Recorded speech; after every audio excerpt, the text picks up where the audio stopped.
আমাদের জাতীয় সেনাবাহিনী বা সশস্ত্র বাহিনীকে একটু পাশ কাটানোর চেষ্টা করা হয়েছে, তাদেরকে ডার্কে রাখা হয়েছে। আমার মনে হয় ডক্টর ইউনূস এটার প্রতি খেয়াল রাখা উচিত, কারণ big stakeholder of the country is Bangladesh arm forces. কাজেই এদেরকে আপনার সবকিছুতে রাখতে হবে। আপনারা বলতেছেন যে শপথ না নিলে আমি শপথ নিয়ে বসে যাব, ইলেকশনের ডেট না দিলে আমরা ইলেকশন ডেট দিয়ে ইলেকশন করব। এটা কি ধরনের চরিত্র? ওই যে আমার পলিটিক্যাল সায়েন্সের প্রফেসর আছে, জিজ্ঞেস করেন এটা কোন ধরনের ফেসিবাদী চরিত্র? এটা ফেসিবাদী চরিত্র। তো আপনারা যদি ফেসিবাদের সুরে আস্তে আস্তে এইভাবে কথা বলেন, ক্ষমতায় গেলে আপনাদের কি হবে? তো লোকজন তো আপনাদেরকে, আপনারা তো you are going to a ditch. আপনাদের এটা খেয়াল রাখতে হবে। নিজের থেকে লিখতে পারে কম, অন্যের কথা নিয়ে বক্তৃতা দেয় এবং রাজনীতির মঞ্চ ফাটাই ফেলে। তো এইটা কার মুখ থেকে এপ্রিল ফুল বলছে, ফান কইরা হোক বা বাস ওইটা নিয়ে করেছে। What April fool? A professor he will ই লাই? কেন? সে তো জানে তার তো কোনো অ্যাম্বিশন নাই। সে কেন why should he cheat the nation? আমি বললাম না, কোন বিপ্লবের পরে যে সরকার আসে, এই সরকার কিন্তু আনকনভেনশনালি অনেক কিছু করতে পারে দেশের ভালোর জন্য।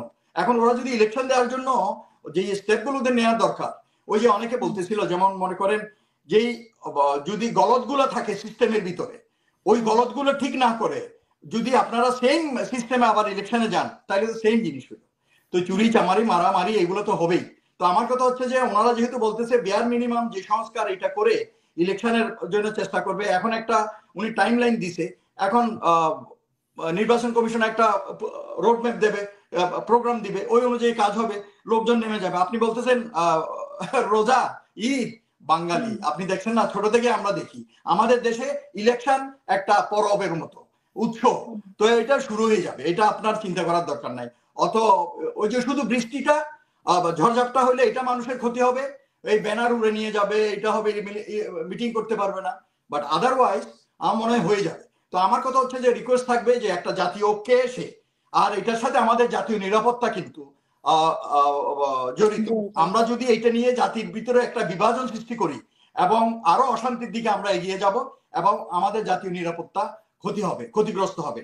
আমাদের এই সুযোগ নিয়ে আমাদের দেশের বাইরের শত্রু যারা আছে তারা দেখেন কত ধরনের ইয়ে করতেছে। ওদিকে চিকেন নেকে আইনা ওরা ফাইটার এয়ারক্রাফট ডেপ্লয় করে রাখছে, তারপরে মনে করেন বিভিন্ন বর্ডার দিয়ে পুশিং করতেছে, আমাদেরকে উস্কাইতেছে। তো এই জিনিসগুলো আমাদের মাথায় রাখতে হবে। দেশের সার্বভৌমত্বের জন্য এবং জাতীয় নিরাপত্তার জন্য আমাদের এখন সবচেয়ে জরুরি যেটা, বিভাজিত না হয়ে আমাদেরকে এক থাকে।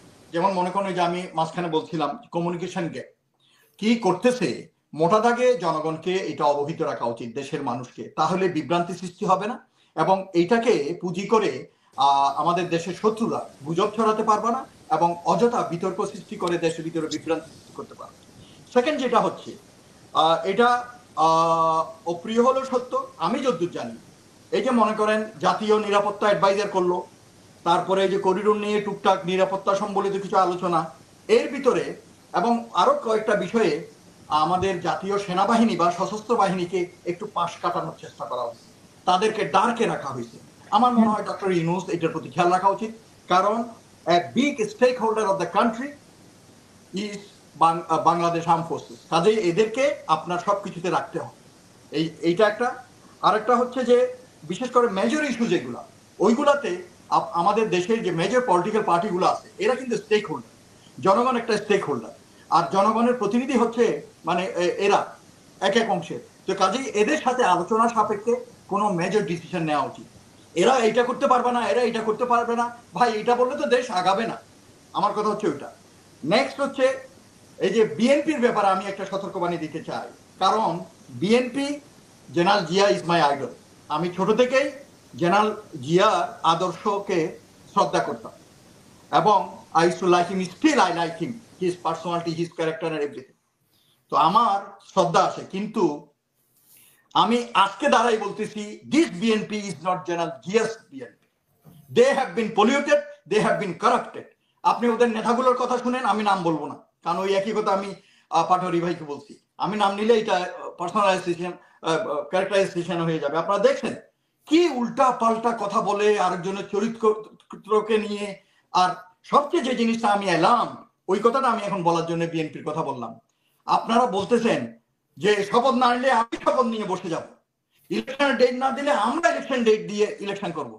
এটা কি ধরনের চরিত্র? ওই যে আমার পলিটিক্যাল সায়েন্সের প্রফেসর আছে, জিজ্ঞেস করেন। এটা কোন ধরনের ফ্যাসিবাদী চরিত্র? এটা ফ্যাসিবাদী চরিত্র। তো আপনারা যদি ফ্যাসিবাদের সুরে আস্তে আস্তে এইভাবে কথা বলেন, ক্ষমতায় গেলে আপনাদের কি হবে? তো লোকজন তো আপনাদেরকে, আপনারা তো you are going to a ditch, আপনাদের এটা খেয়াল রাখতে হবে। আপনাদের দলের ভিতরে যেসব জঞ্জাল, যেসব ইন্ডিয়ান দালাল এবং যেসব পাগল ছাগল আছে উল্টাপাল্টা কথা বলে, যে জিয়ার আদর্শের পার্টিকে বদনাম করতেছে, তাদেরকে আপনারা ইমিডিয়েটলি পরিষ্কার করুন, না হলে এই এই এই দলের অনেক বদনাম হয়। তো আমাদের এখন ওই যেটা বললাম, জাস্ট ক্লোজিং, যে আমাদের জাতীয় ঐক্য দরকার। সব ভেদাভেদ ভুলে গিয়ে, গুতাগুতি ভুলে গিয়ে জাতীয় ঐক্য নিয়ে আমাদের এই ইলেকশনটা যাতে সময় মতো হয়। একটু কেউ কেউ ছাড় দিতে হবে, কেউ কে অ্যাকসেপ্ট করতে হবে, একটা গিভ এন্ড টেক করে একটা ডিসিশনে গিয়ে এটা করতে হবে। দেখেন ওই ধাক্কাধাক্কির কোনো শেষ নাই। আপনি দেখেন কোন মব না করতে তো হবে। অনেকেই বলছেন যে এপ্রিল মাসে উনি এপ্রিল ফুল দেখাবেন, আসলে এপ্রিল ফুল, ও এপ্রিল মাসে উনি এপ্রিল ফুল দেখাবেন। এইটা চটকদার কথা, এটা চটকদার কথা আর কি। দেখেন ডক্টর ইউনূস কিন্তু এত ভারতীয় রাজনৈতিক দলের পক্ষ থেকে এই টার্মোলজি ব্যবহার করা হয়েছে, জনসমক্ষে হাজির করা হয়েছে। 12টি দল মনে করে তিনি এপ্রিল ফুল করবেন। তো লোকজন তো চিন্তা ভাবনা করে, ব্রেইন স্টর্মিং করে কম, নিজের থেকে লিখতে পারে কম, অন্যের কথা নিয়ে বক্তৃতা দেয় এবং রাজনীতির মঞ্চ ফাটাই ফেলে।